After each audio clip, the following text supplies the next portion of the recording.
des intercesseurs auprès du Père. Ce sont des martyrs. Le 1er novembre, nous allons fêter ce qu'on appelle la fête de la Toussaint. La Toussaint, ce n'est pas seulement les saints qui ont été béatifiés ou canonisés par Benoît XVI, mais ce sont toutes ces personnes qui ont vécu comme Icétois, qui voulaient défendre une cause noble, mais qui ont été éliminés comme ça. Et ce sont ces saints que nous appelons des saints anonymes, et ils sont auprès du Père, ils intercèdent pour nous. Amen.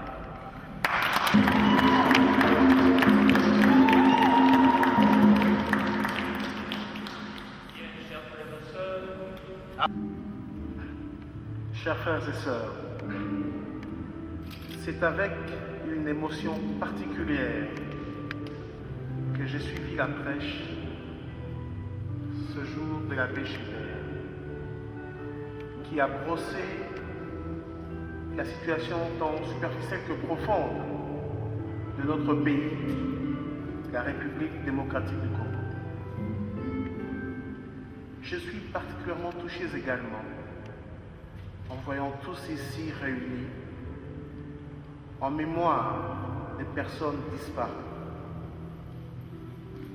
Le devoir de mémoire est quelque chose de très important. 1 an est passé, des Congolaises et des Congolais sont tombés par la folie des hommes. Des affrontements sanglants se sont déroulés le 22, le 23 et même le 24 mars 2007, prenant la vie des centaines d'innocents.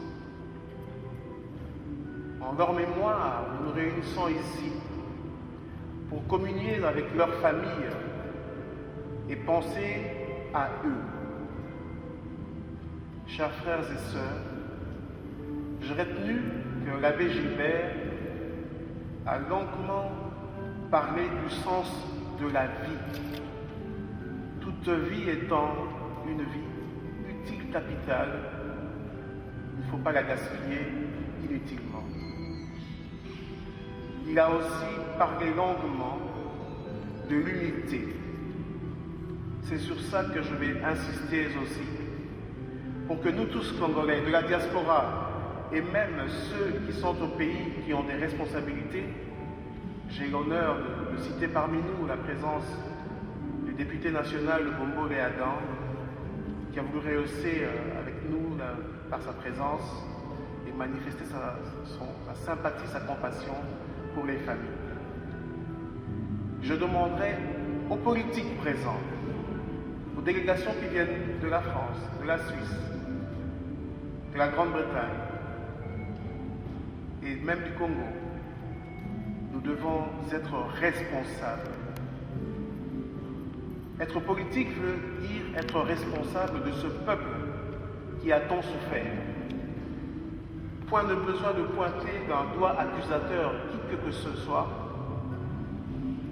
mais aujourd'hui, j'appelle à la responsabilité des uns et des autres face à ce peuple qu'on veut diriger. Ceux de l'opposition, ceux du pouvoir, soyez responsables par rapport vis-à-vis de ce peuple souverain. Et je vous remercie tous, la chorale, l'abbé Gilbert, que Dieu nous bénisse.